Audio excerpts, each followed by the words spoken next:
Mes parents ont vendu ma maison pour les dettes de mon frère. Mon père m'a traité d'égoïste, mais j'ai ri. J'ai appelé mon avocat, la procuration était révoquée depuis des années. J'espère qu'il aime la prison. Alors que je restaurais un manoir à 3 états de là, ma voisine, Madame Dubois, m'a appelé pour me demander pourquoi des déménageurs étaient en train de vider ma maison. Mes parents avaient falsifié ma signature pour vendre ma maison et payer les dettes de mon frère. J'ai donc lancé un audit légal auquel ils ne s'attendaient jamais. La vibration de mon téléphone contre l'échafaudage ressemblait à une intrusion. J'étais à 9 mètres de hauteur, en équilibre sur une planche étroite tout en retirant délicatement les couches de vernis centenaire d'une moulure de plafond. C'était mon sanctuaire, l'odeur de sueur de bois, la concentration tranquille, la distance par rapport au bruit chaotique du monde moderne. J'étais spécialiste en restauration de maisons historiques, un travail qui exigeait de la patience, une main ferme, et souvent des mois passés à vivre sur la route dans des états éloignés de chez moi. J'ai essuyé une tache de poussière de mes lunettes de protection et j'ai regardé l'écran, Madame Dubois. Mon estomac a eu un étrange spasme involontaire. Madame Dubois était ma voisine dans l'Ohio, une femme douce mais très réservée, âgée dans les 70 ans, qui passait ses journées à s'occuper de ses hortensias primées. Elle avait mon numéro uniquement pour les urgences, incendies, inondations ou sang. Au cours des 4 années où j'avais vécu à côté d'elle, elle ne m'avait appelé qu'une seule fois, pour me dire qu'un camion de livraison avait heurté ma boîte aux lettres. J'ai enlevé mon lourd gant de travail, mes doigts engourdis, et j'ai balayé pour répondre. Allô, Madame Dubois. Est-ce que tout va bien, ai-je demandé, en essayant de garder ma voix stable malgré la soudaine accélération de mon rythme cardiaque. Alice, chérie. Sa voix crépitait au bout du fil, mince et tremblante. Je ne voulais pas vous déranger au travail.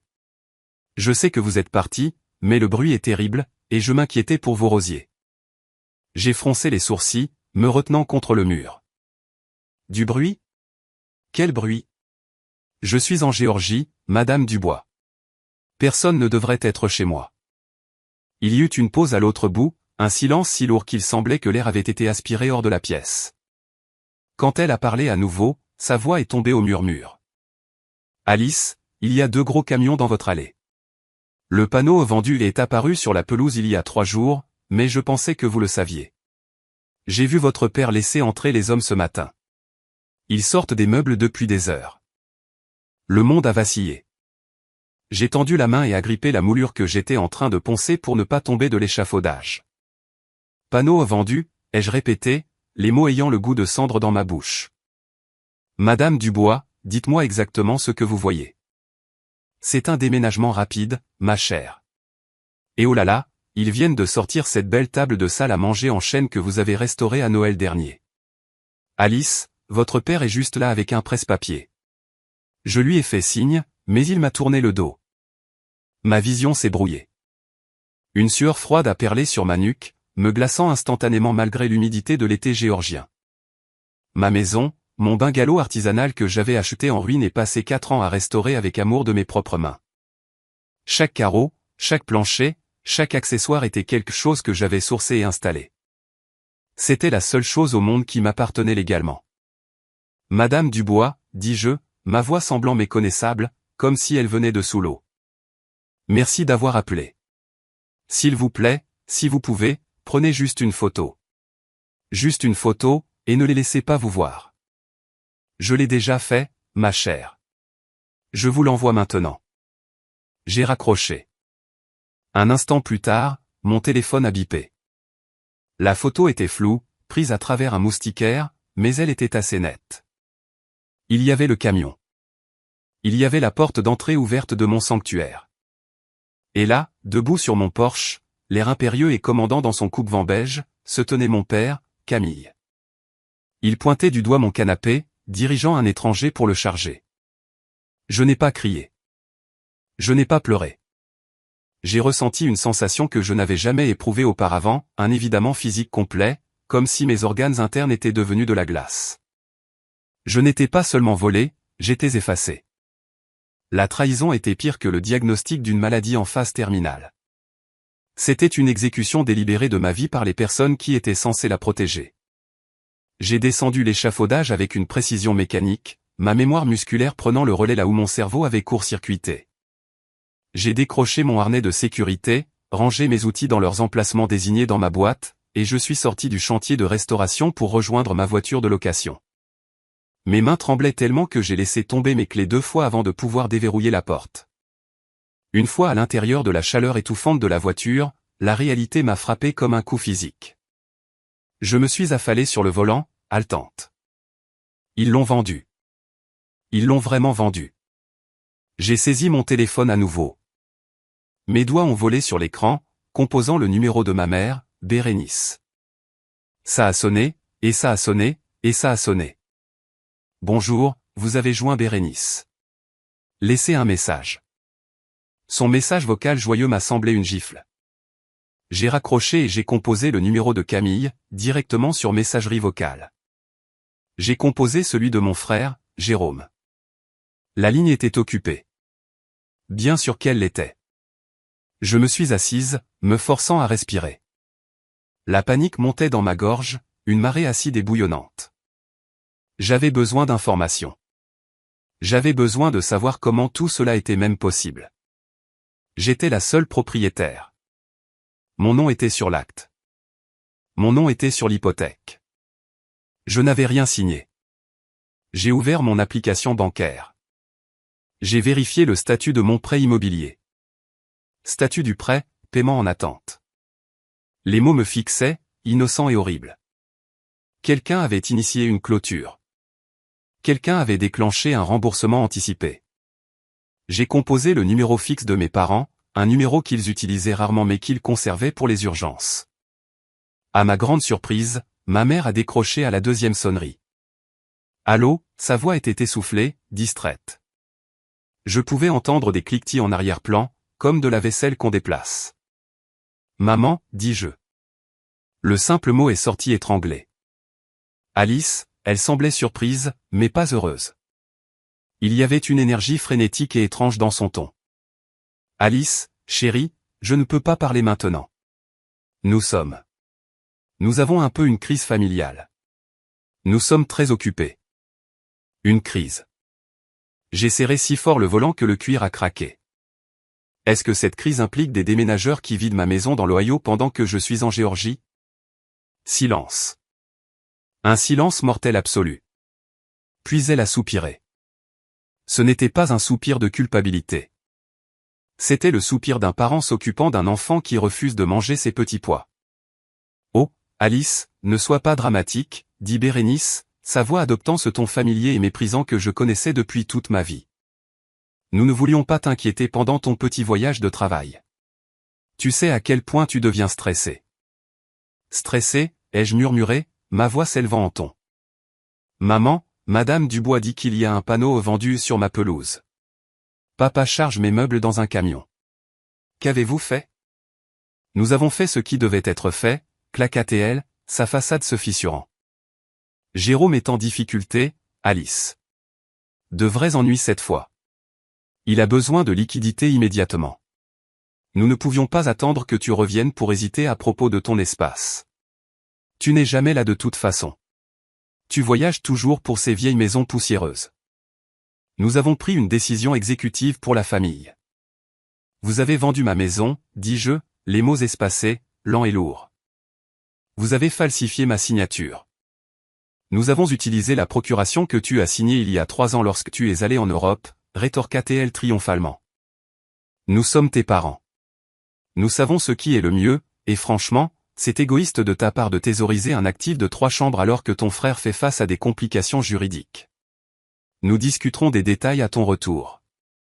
Nous avons mis tes affaires personnelles dans un garde-meuble, celui pas cher de la 5e rue. Maintenant, je dois y aller. Le notaire est là pour le transfert final. Maman, n'y va pas. Clic. Elle a raccroché. J'ai fixé mon téléphone, l'écran devenant noir. Il me croyait sans défense. Il croyait que parce que j'étais la silencieuse, celle qui travaillait avec le bois et la pierre au lieu des gens, celle qui réparait toujours les choses, j'allais simplement accepter cela. Il croyait que la procuration d'il y a 3 ans, un document limité que j'avais signé uniquement pour qu'ils puissent signer des colis pendant que j'étais en Italie, était leur ticket d'or. Mais alors que le choc initial commençait à s'estomper, remplacé par une clarté froide et nette, je me suis souvenu de quelque chose. J'ai ouvert ma boîte à gants et j'ai fouillé dans la pile désordonnée de papiers que je gardais avec moi. Immatriculation, assurance, vieux reçus, et là, au fond, un dossier bleu. À l'intérieur se trouvait une copie de la lettre de révocation que j'avais déposée auprès du greffier du comté il y a 2 ans, juste après avoir surpris Jérôme essayant d'utiliser ma carte de crédit. J'avais officiellement révoqué cette procuration. J'avais envoyé une copie certifiée à mes parents, qu'ils avaient signée. Ils avaient oublié ou simplement ne s'en souciaient pas, supposant que je n'aurais pas le cran de l'utiliser contre eux. Ils pensent que je suis toujours la fille qui veut juste leur plaire, dis-je à la voiture vide. Mais ils avaient oublié une chose cruciale, j'étais plus qu'une restauratrice. J'étais une chercheuse. Je savais comment trouver des traces écrites et je savais comment y enterrer des gens. Pour comprendre pourquoi mes parents démoliraient ma vie pour sauver mon frère, il fallait comprendre Jérôme. Jérôme avait 6 ans de moins que moi. Il était né quand mes parents commençaient à gagner de l'argent. Et il était le prince du foyer. Il était charmant, beau, et totalement incapable d'assumer la responsabilité d'une seule de ses actions dans sa vie.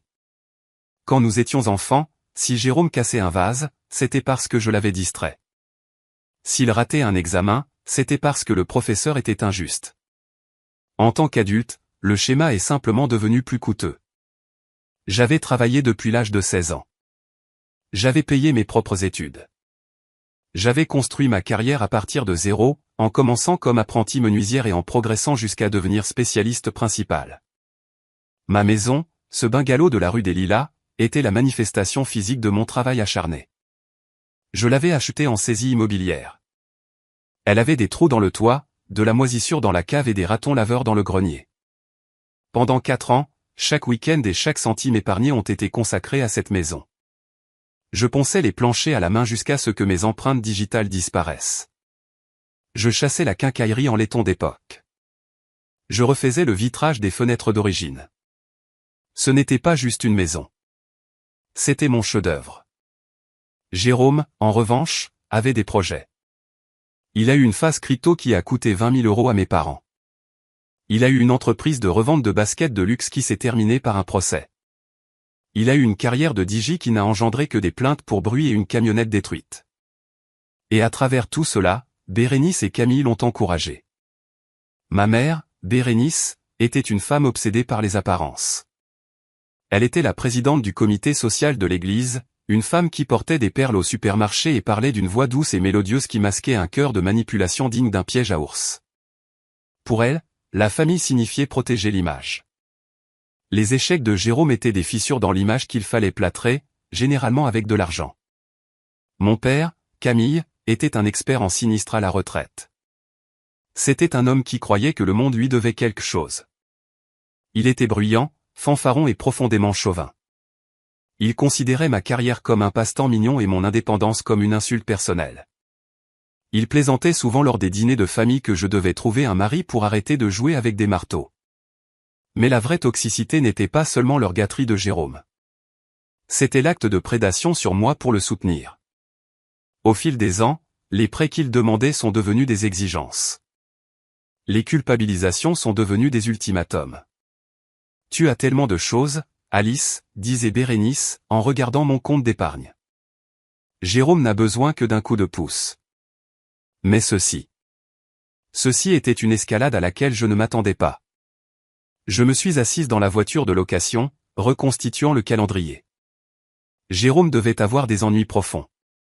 Des complications juridiques, avait dit Bérénice. Cela signifiait généralement des usuriers ou de la fraude. Pour le renflouer, ils avaient besoin d'une injection massive d'argent. Ma maison, vide pendant mon absence, devait ressembler à une tirelire attendant d'être brisée. L'antagoniste ici n'était pas seulement l'acte de vendre la maison. C'était la dynamique elle-même. C'était Jérôme se plaignant probablement en ce moment même à eux de l'injustice de sa vie. C'était Camille gonflant la poitrine, se sentant comme le patriarche résolvant un problème en sacrifiant les actifs de l'enfant jetable. Et c'était Bérénice rationalisant le crime comme un acte d'amour maternel. J'ai pensé à l'acheteur mentionné au téléphone, celui qui achète une maison en 3 jours. J'ai consulté l'annonce en ligne. Elle avait été publiée sur Zillow il y a 4 jours. Paiement en espèces uniquement, rapide, en l'état. Le prix était étonnamment bas, au moins 50 000 € en dessous de la valeur marchande. Il liquidait ma vie. Et puis j'ai vu l'agent immobilier mentionné. Jérôme Vance. Mon frère n'était pas agent immobilier, mais il avait brièvement étudié pour la licence il y a 1 an avant d'abandonner. Avait-il aussi falsifié cela, ou listait-il la vente en tant que propriétaire en utilisant mon identité? Le niveau de fraude était stupéfiant, vol d'identité, contrefaçon, fraude immobilière. J'ai regardé à nouveau la photo que Madame Dubois m'avait envoyée. Camille souriait. Il semblait fier.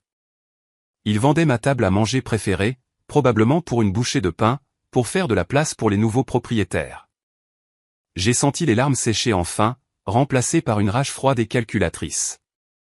Il voulait une restauration. Très bien, je les mettrai à nu jusqu'aux fondations. Je ne me suis pas précipité hors de la voiture de location. Je n'ai pas jeté mon téléphone. Je suis resté assise dans la chaleur oppressive de la Géorgie. Et j'ai laissé la logique froide de ma profession prendre le dessus. En restauration, quand vous trouvez de la pourriture dans une poutre maîtresse, vous ne la peignez pas. Vous l'exposez.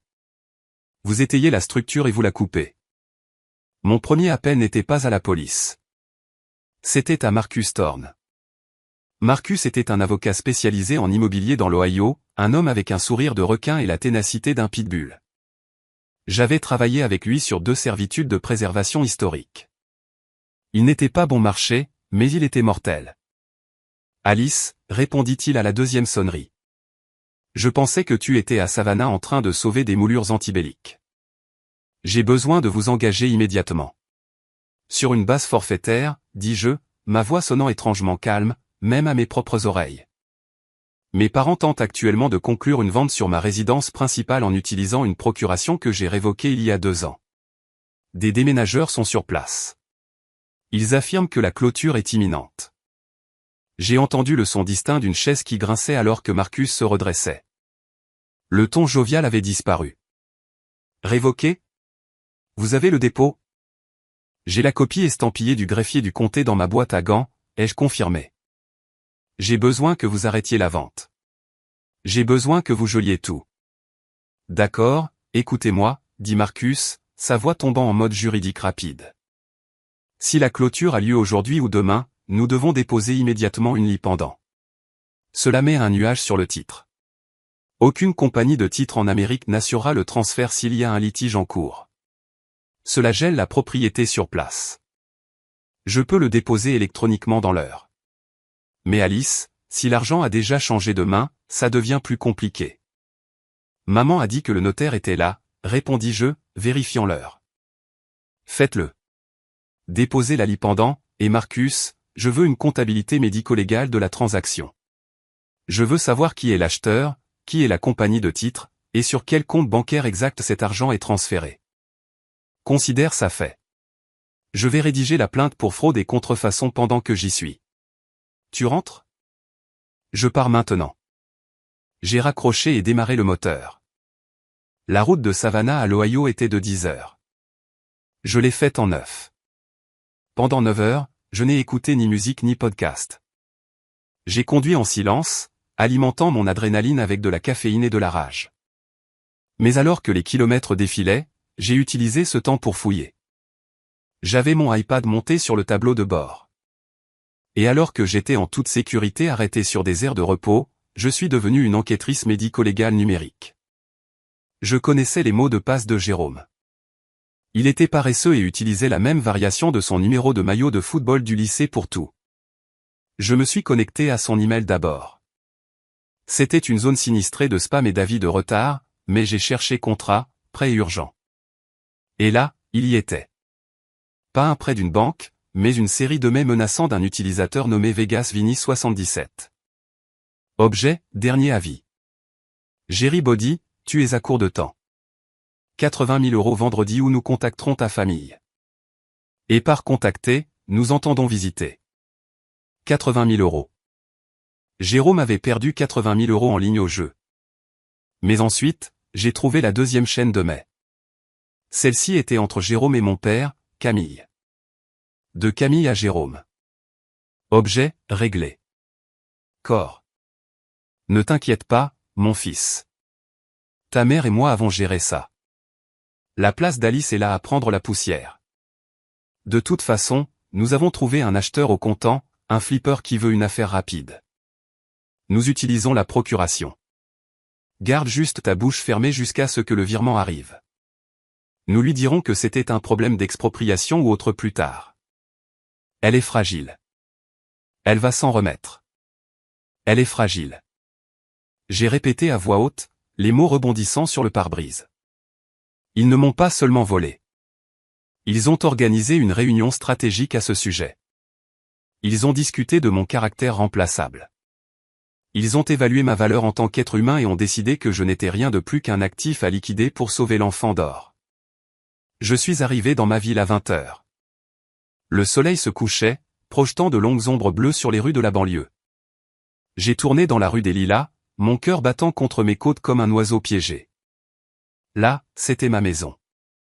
Le panneau vendu avait disparu. Le camion de déménagement avait disparu, mais la maison semblait étrange.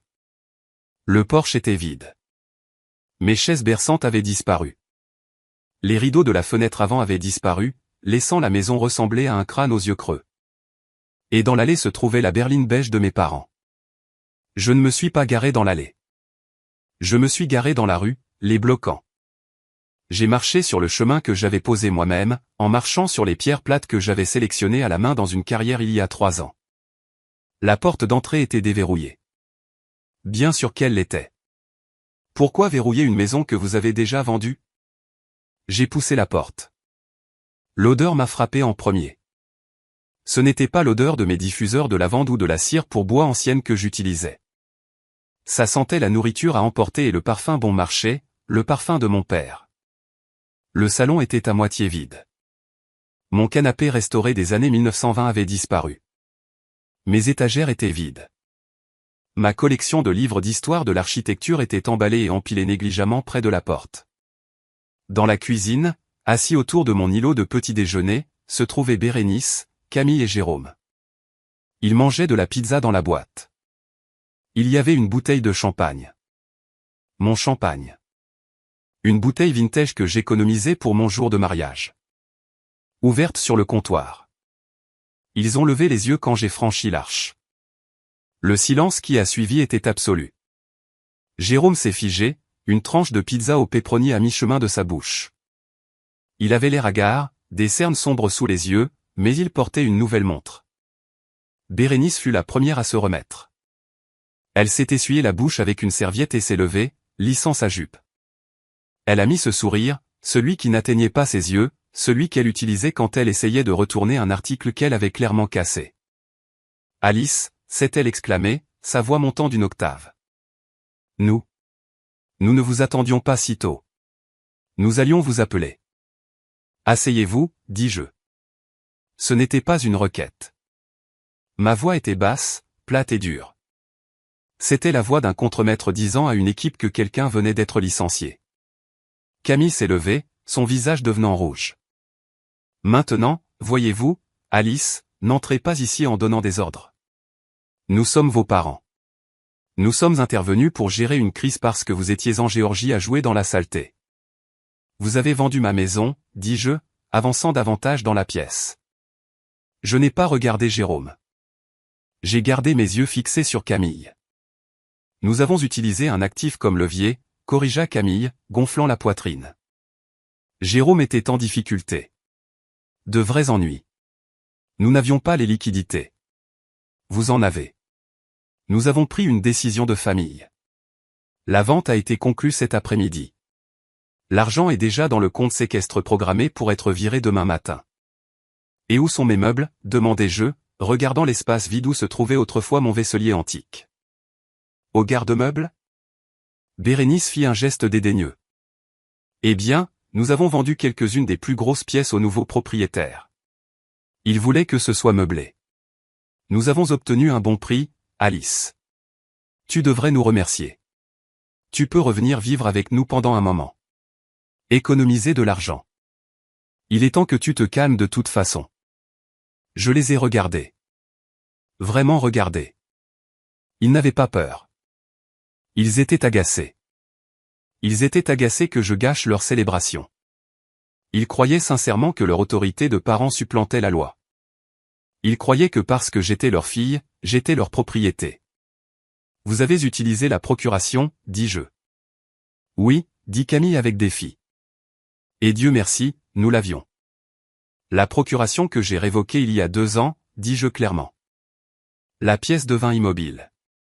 Les yeux de Camille vacillèrent. Bérénice se figea. Jérôme regarda sa pizza. Je ne sais pas de quoi tu parles, bredouilla Camille, mais sa voix manquait de son assurance habituelle. Nous n'avons jamais reçu de révocation.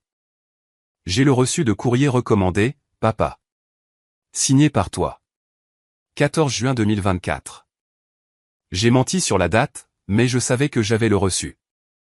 Et plus important encore, j'ai le dépôt estampillé du greffier du comté. J'ai fait un pas de plus vers l'îlot. Mais voici la partie que vous allez détester, dis-je, m'appuyant les mains sur le comptoir.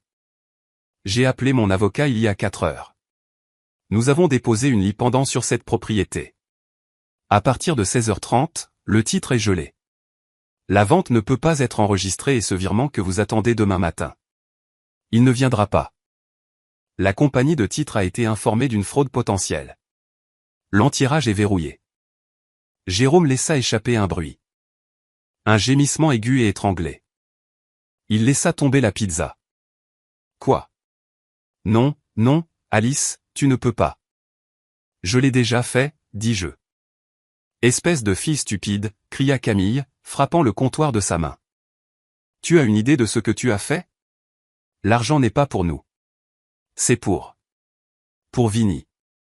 Pour les 80 000 € que Jérôme a perdus au jeu, dis-je. Jérôme devint livide. Bérénice haleta, sa main couvrant sa bouche. Comment as-tu? Je sais tout, dis-je. Je sais pour la dette. Je sais que vous avez planifié cela par email. Et je sais que vous avez commis un crime aujourd'hui. Vous avez falsifié ma signature sur un document de clôture en utilisant un instrument juridique annulé. C'est de la fraude. C'est un vol qualifié. Nous sommes ta famille, cria Bérénice, des larmes jaillissant soudainement de ses yeux. Les larmes instrumentalisées que je connaissais si bien. Comment peux-tu être si égoïste? La vie de ton frère est en jeu. Ces gens, ils vont lui faire du mal, Alice.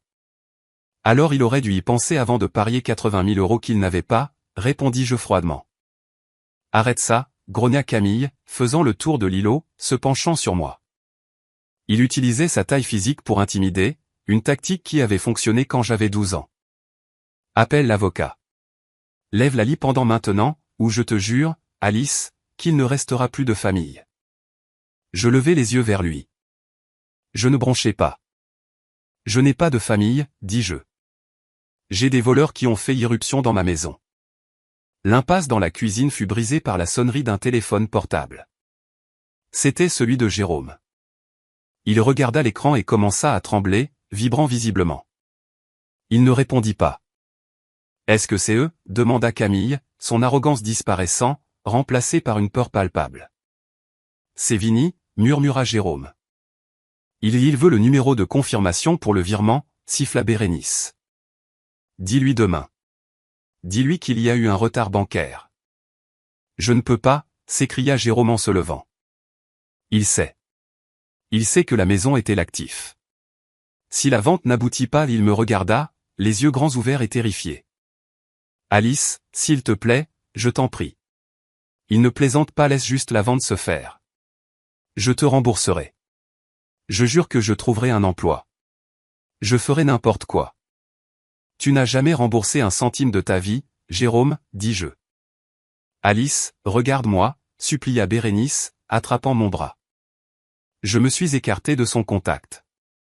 C'est une question de vie ou de mort. Nous pourrons discuter de la maison plus tard. Nous pourrons discuter de l'argent plus tard. Mais en ce moment, nous devons sauver ton frère.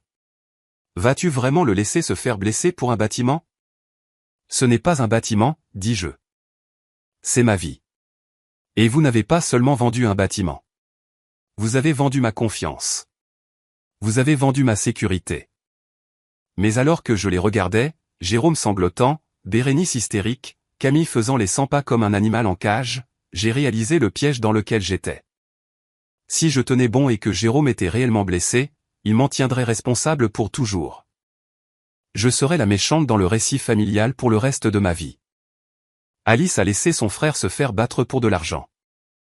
Mais si je cédais, je perdais tout, ma maison, mon capital, ma dignité. J'avais besoin de changer le champ de bataille. Je ne lèverai pas la lie pendant, dis-je. Espèce d'idiote égoïste, commença Camille. Mais j'ai élevé la voix, le coupant. Je pourrais avoir une autre solution. Qui est l'acheteur? Camille s'arrêta. Qu'est-ce que ça peut faire? Ça compte, dis-je. Parce que si l'acheteur est un flipper, il veut la maison pour le capital. Si l'acheteur est l'un des hommes de Vinny, c'est du blanchiment d'argent.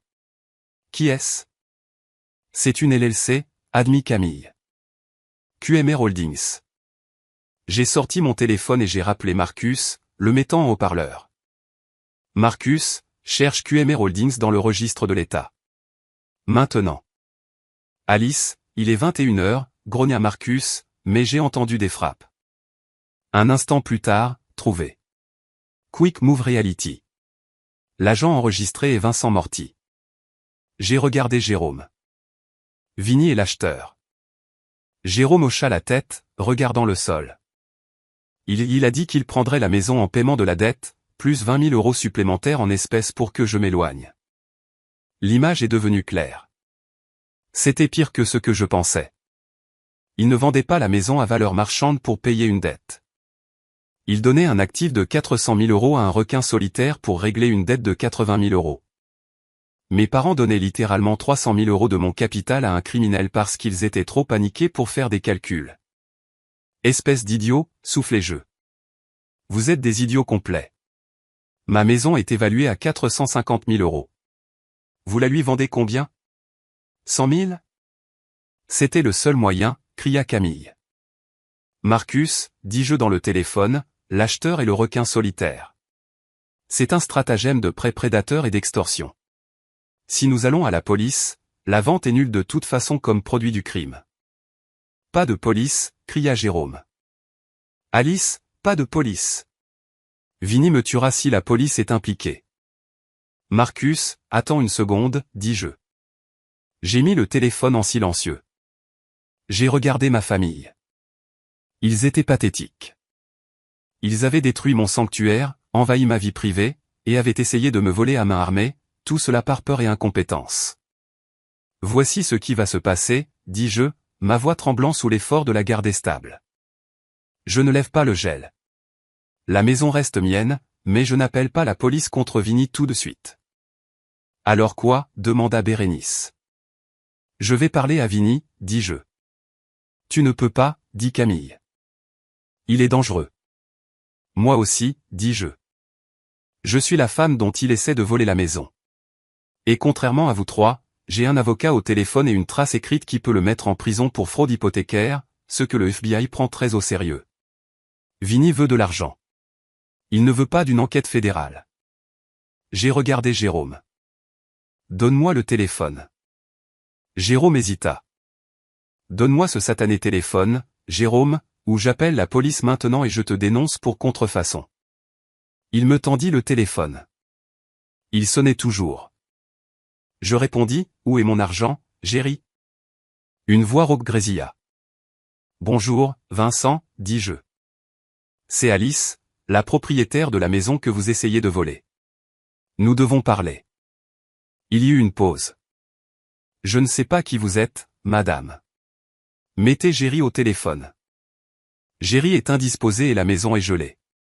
Mon avocat a déposé une lie pendant cet après-midi. Vous n'aurez pas le titre et vous n'aurez pas la maison. Écoutez, madame. Non, c'est vous qui écoutez, claquai-je. Vous tentez d'acheter une propriété via une procuration frauduleuse. C'est un acte constitutif de RICO. J'ai un avocat à l'autre bout du fil qui rédige une déclaration sous serment pour le FBI. Je sais que vous ne voulez pas que les fédéraux regardent vos livres pour 80 000 € misérables. Silence. J'avais vu juste. Les gens comme Vinny prospéraient dans l'ombre. Ils exploitaient des gens comme Jérôme qui n'appelaient pas la police. Ils ne savaient pas comment gérer une femme qui parlait le langage de la conformité et de la réglementation fédérale. Qu'est-ce que vous voulez? Demanda Vinny, sa voix plus basse. Dangereux. Vous vous éloignez de la maison. Vous signez immédiatement une mainlevée du contrat, et en échange, je n'envoie pas le dossier au FBI. Et l'argent que Jerry me doit. C'est entre vous et Jerry, dis-je, regardant mon frère. Mais vous n'aurez pas ma maison. Il a jusqu'à midi demain, dit Vinny, ou il perd un pouce.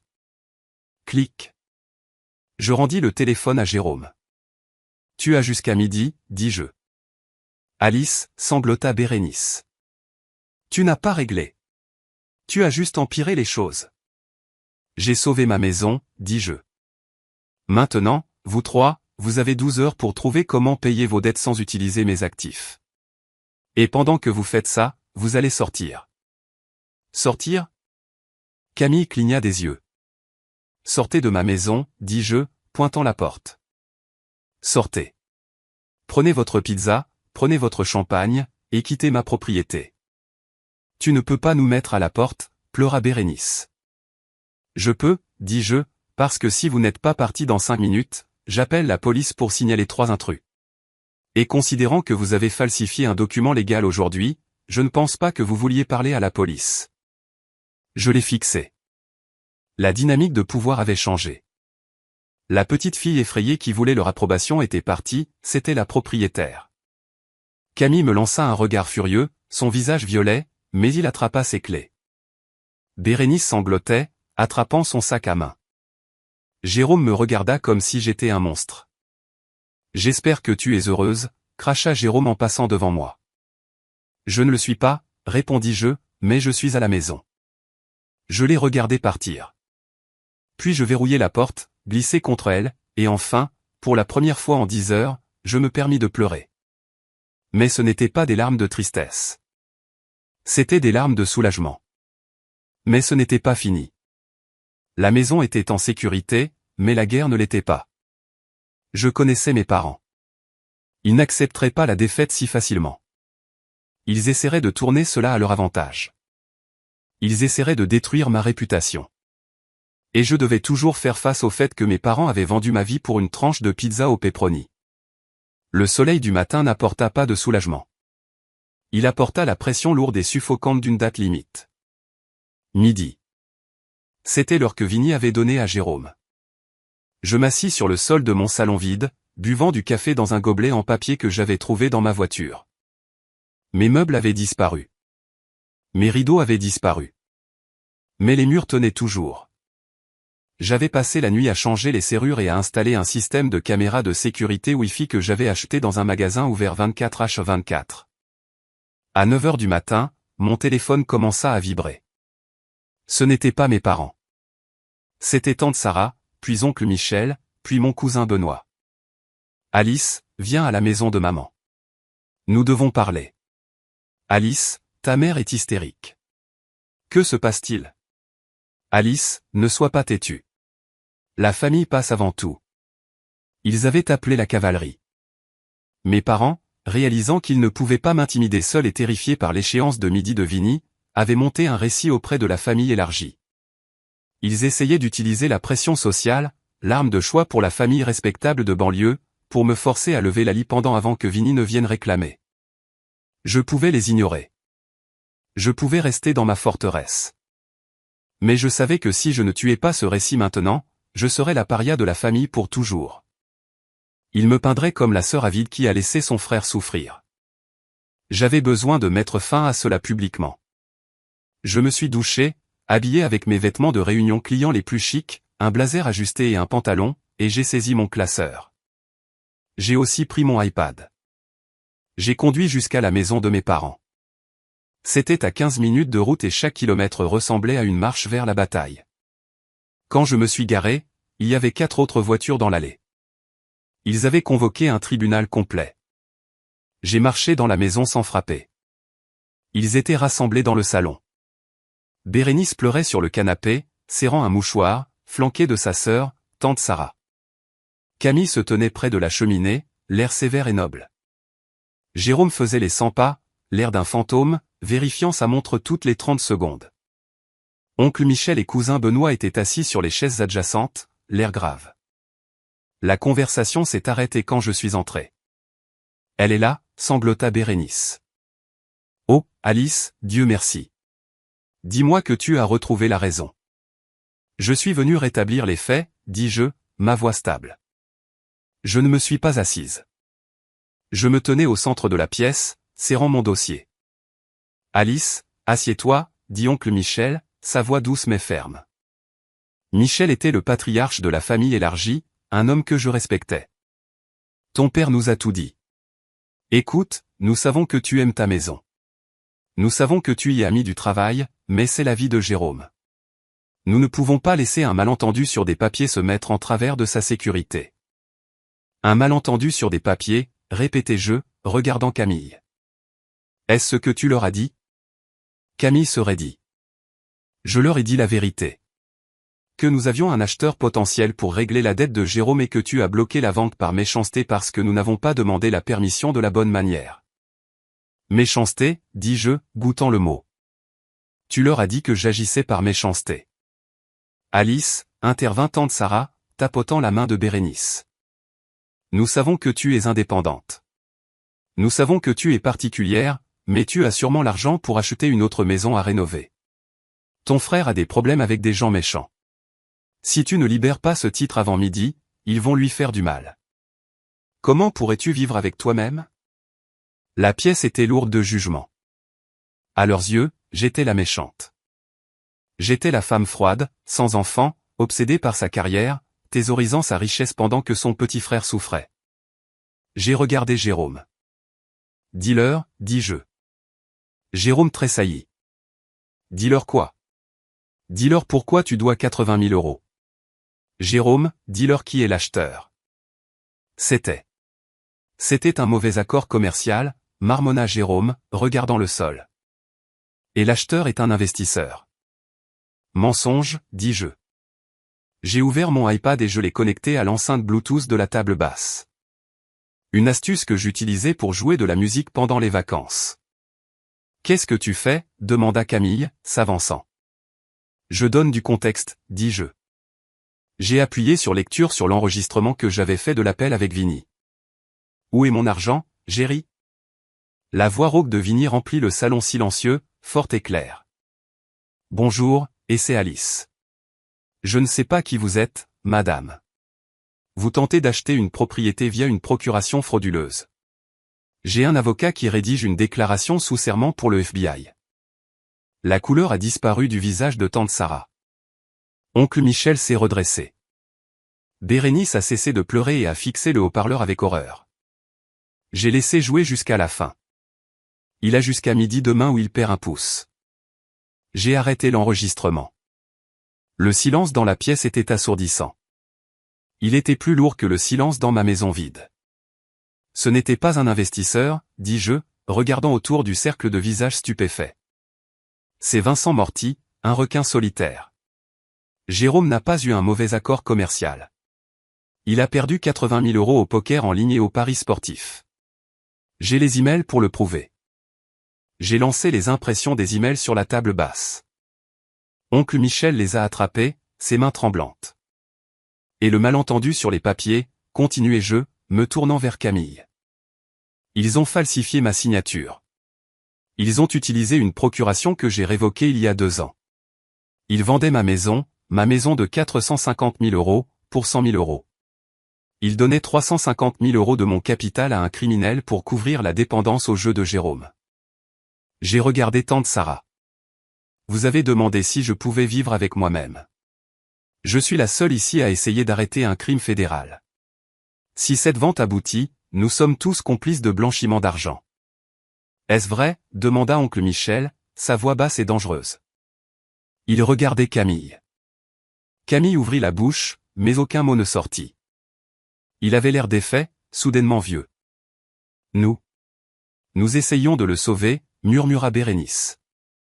C'est mon fils. Je suis votre fille, criai-je, le contrôle s'effritant enfin. Je suis votre fille, et vous étiez prêt à me laisser sans abri pour voler tout ce pourquoi j'ai travaillé juste pour le soutenir à nouveau. Vous ne m'avez pas demandé d'aide. Vous m'avez volé. Jérôme se mit à pleurer. De vrais sanglots affreux. Je suis désolé, Alice. Je suis désolé. J'avais juste peur.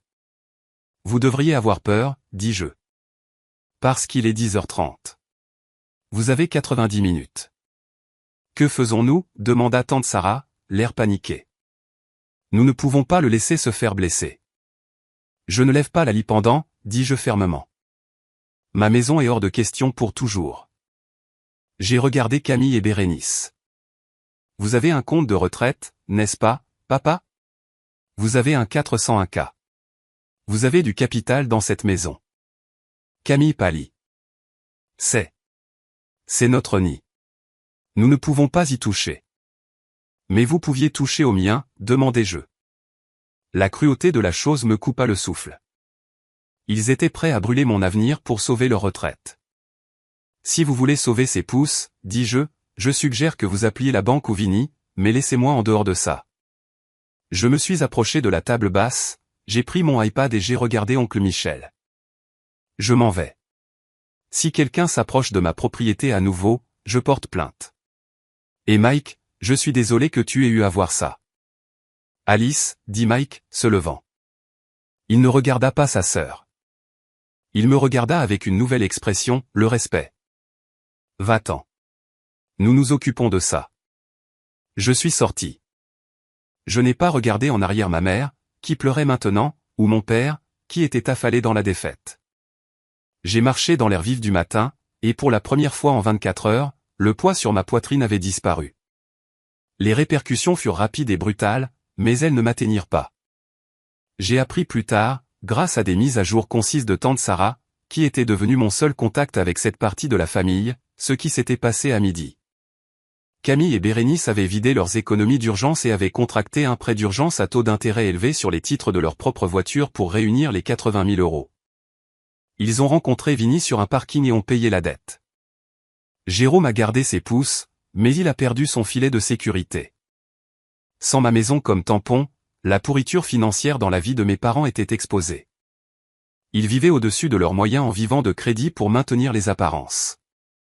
Le prêt qu'ils ont contracté pour sauver Jérôme les a brisés. En 6 mois, ils ont mis leur propre maison sur le marché, une réduction qu'ils ont affirmé être planifiée, mais tout le monde connaissait la vérité. Quant à l'aspect juridique, Marcus Thorne était impitoyable. Nous n'avons pas envoyé Vinny au FBI. C'était une carte que je gardais sous le coude, juste au cas où, mais nous avons poursuivi le notaire qui avait notarié l'acte falsifié.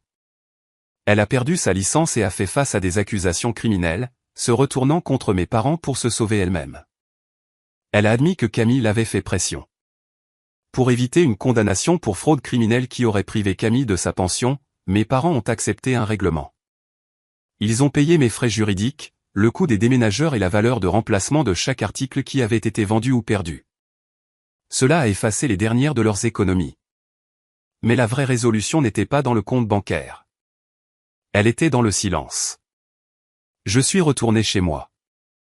Il m'a fallu 3 mois pour la restaurer à ce qu'elle était. J'ai acheté un nouveau canapé. J'ai trouvé une nouvelle table à manger dans une vente de succession et je l'ai retapissée. Le ponçage agissait comme une thérapie. J'ai peint les murs d'une nouvelle couleur, un vert sauge doux et calme, effaçant le souvenir du chaos beige. Un soir, environ 4 mois après l'incident, j'étais dans mon jardin en taillant les rosiers dont Madame Dubois s'était tant inquiétée. Ils sont magnifiques, Alice, a appelé une voix. J'ai levé les yeux pour voir Madame Dubois se pencher par-dessus la clôture, un sourire chaleureux sur son visage. Merci à vous, dis-je, marchant vers la clôture. Si vous n'aviez pas appelé, j'aurais tout perdu. Je savais que quelque chose n'allait pas, dit-elle en ajustant ses lunettes. Vous ne laissez jamais les choses inachevées. Et vous ne partez certainement pas sans dire au revoir. J'ai souri, sentant une boule dans ma gorge. Ma propre mère ne me connaissait pas aussi bien que cette voisine. Je vous ai apporté quelque chose, dit-elle, me tendant un récipient Tupperware par-dessus la clôture. Crumble au mur de mes propres baies. Merci, Madame Dubois. Vous savez, dit-elle en baissant la voix. J'ai vu une voiture passer lentement hier. Elle ressemblait à votre frère. Je me raidissais. S'est-il arrêté? Non. Il m'a vu assise sur le porche avec mon chien et il a continué son chemin. Il avait l'air mal en point. Il n'est plus mon problème, dis-je. Et la vérité de ces mots ressemblait à une libération physique. J'ai une ordonnance restrictive. S'il revient, il va en prison. Elle hocha la tête avec approbation. Bien. Protégez votre paix, cher. Vous l'avez construite. Je l'ai fait, dis-je, regardant ma maison. Les fenêtres luisaient d'une lumière chaude. Les nouveaux rideaux étaient tirés. Ce n'était pas seulement une structure de bois et de briques. C'était un témoignage de ma survie. J'avais enlevé la pourriture, non seulement dans les murs, mais dans ma vie.